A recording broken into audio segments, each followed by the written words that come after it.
நிலவின் ஒளியில் உணர்வுகள் ஒளிகளாக வெண்ணிலா ராஜன் ஆடியோ நாவல்ஸ். சில நினைவுகள் மெதுவாக மனதை தழுவும், சில குரல்கள் இதயத்தை தொடும். அந்த குரல்களில் ஒன்றாக இன்றைய கதையை உங்களுக்கு சொல்ல வரும் நான் வானதி. வெண்ணிலா ராஜன் அவர்களின் காணுமிடம் தோறும் நின்றன் கண்ணினொளி தோன்றுதடி இந்த கதையை கேட்க இருக்கும்.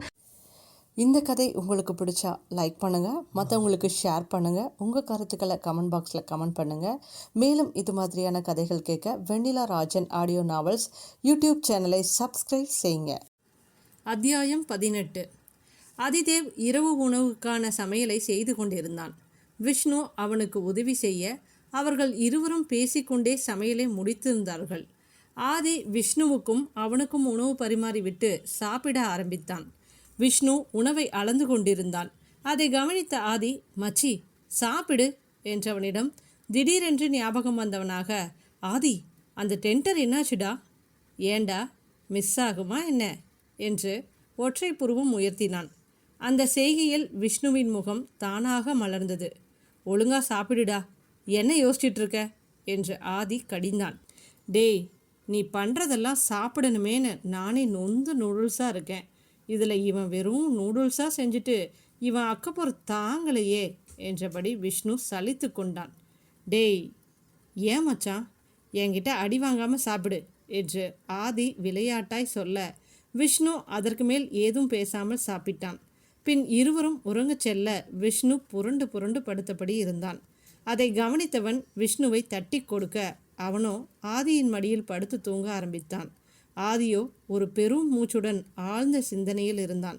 அன்று அலுவலகத்தில் நடந்தது அவனுக்கு ஞாபகம் வந்தது. யாழ்னியின் கேள்வியால் விஷ்ணு அதிர்ந்து நிற்க ஆதியோ கோபத்துடன் அவளை அடித்தான். இதை எதிர்பார்க்காத விஷ்ணு திகைத்து நின்றான்.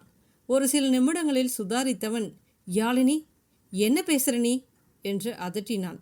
டேய், அடிக்கிறதா இருந்தா என்ன அடிடா, அவளுக்கு என்ன தெரியும் என்ற விஷ்ணுவின் கேள்வியில் ஆதியின் கண்கள் சிவந்த நிறத்தை காட்டியது.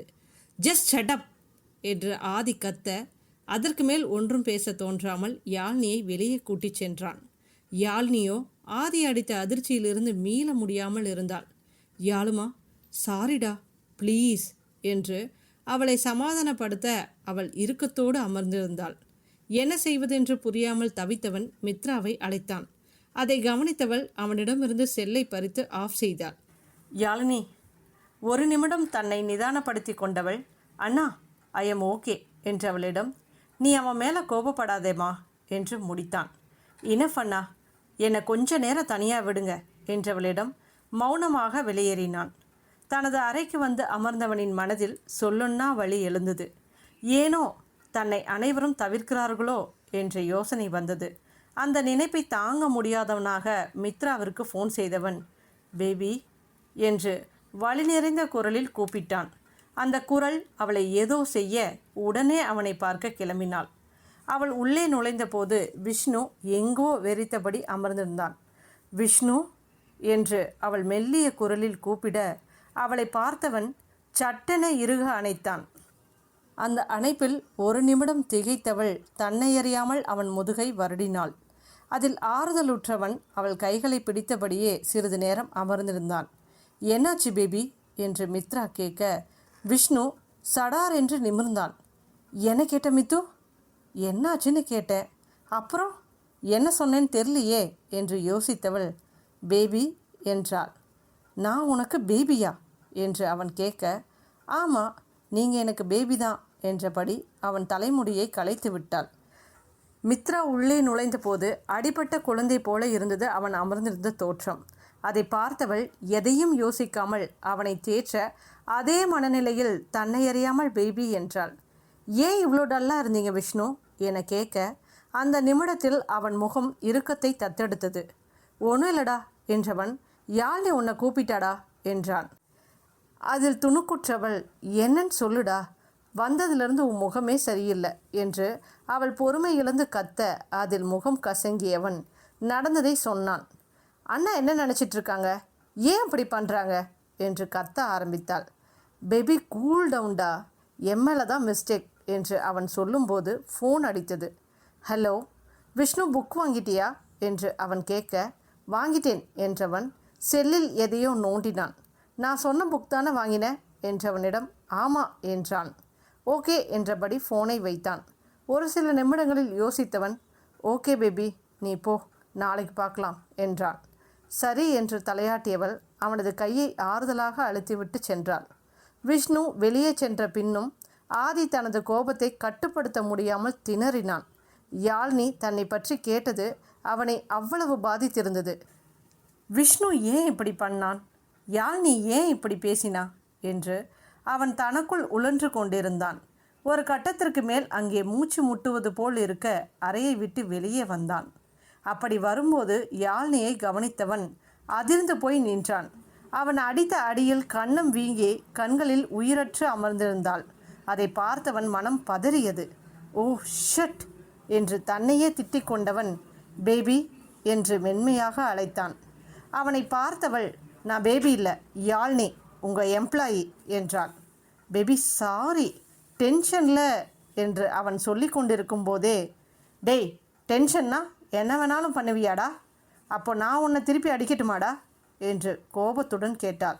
அவனோ அடி பேபி என்று அசராமல் சொன்னான். யாழினி திகைத்து போய் அவளை பார்த்தாள்.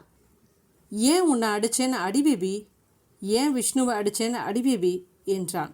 அவளோ ஒரு நிமிடம் அமைதியாய் இருந்தவள் மறுநிமிடம் அவனை ஓங்கி அறைந்தாள். யாழ்னியின் இந்த எதிர்பாராத தாக்குதலில் அவன் உறைந்து போய் நின்றான். அடி பாவி, அடினா உடனே அடிச்சிடுவியா என்று அப்பாவியாய் கேட்டான். அண்ணாவை திட்டினதானே, அதுக்கு தான் என்று அவள் கெத்தாக பதிலளித்தாள். அப்புறம் என்கிட்ட எப்போ பேசினாலும் யோசித்து பேசுங்க, நான் எப்போ என்ன பண்ணுவேன்னு தெரியாது என்று அவள் சொல்ல அவன் என்று விழித்தான். ஒரு நிமிடம் அமைதியாய் இருந்தவன் பின் புன்னகையுடன் வெளியேறினான். யாழ்னியின் செய்கை அவனுக்கு இப்போது நினைத்தாலும் சிரிப்பு வந்தது. அதே சமயம் அழுகையும் வரும் போலிருந்தது. ஏனெனில் அவனை இப்படி யாரும் அடித்ததில்லை. யாழ்னியை பற்றிய யோசனையில் ஆதி தன்னையறியாமல் உறங்கியிருந்தான். அதே சமயம் யாழ்னியின் வீட்டிலோ ஆதியை பற்றிய சிந்தனையில் யாழினி தூக்கம் வராமல் தவிப்புடன் இருந்தாள். சமீப காலமாக ஆதியின் நடவடிக்கைகளில் அவள் தன் தூக்கத்தை தொலைத்திருந்தாள். ஒரு சமயம் அவனின் உரிமையான பேச்சில் மகிழ்ச்சியுறும் மனது, அடுத்த சமயம் அவனின் சம்பந்தமில்லாத நடவடிக்கைகளில் காரணம் புரியாமல் குழம்பியது. உண்மையில் இன்று அவனை அடித்ததற்கு ஒரு புயலை எதிர்பார்க்க அந்த புயலோ கரை கடந்து அமைதியாக புன்னகையுடன் சென்றது அவள் எதிர்பாராதது. வெகு நேரம் யோசித்தவள் ஆதியை பற்றிய எந்த முடிவுக்கும் வர முடியாமல் யாழினி தவித்தாள். அடுத்த நாள் காலையில் வழக்கம் போல பரபரப்புடன் நேரம் சென்றது. டேய், டிமார்ட் போகணும் வா என்று விஷ்ணுவை அழைத்தவன் யாழ்னியும் அழைத்து சென்றான். அவர்கள் போகும்போது அங்கே பேக்கிங் வேலை நடந்து கொண்டிருந்தது. எல்லோரும் தரையில் அமர்ந்து பேக்கிங் பண்ணி கொண்டிருக்க கணிப்பொறியில் வேலை செய்பவர்கள் மட்டும் நாற்காலிகளில் அமர்ந்திருந்தார்கள். மச்சான், இவங்க ரொம்ப இடைஞ்சலில் வேலை பண்ணிட்டு இருக்கிற மாதிரி இருக்குடா. என்னடா சொல்கிற? இல்லைடா, எல்லாமே கீழே உட்காந்து வேலை செய்கிறாங்களேடா, அதான் சொன்னேன்.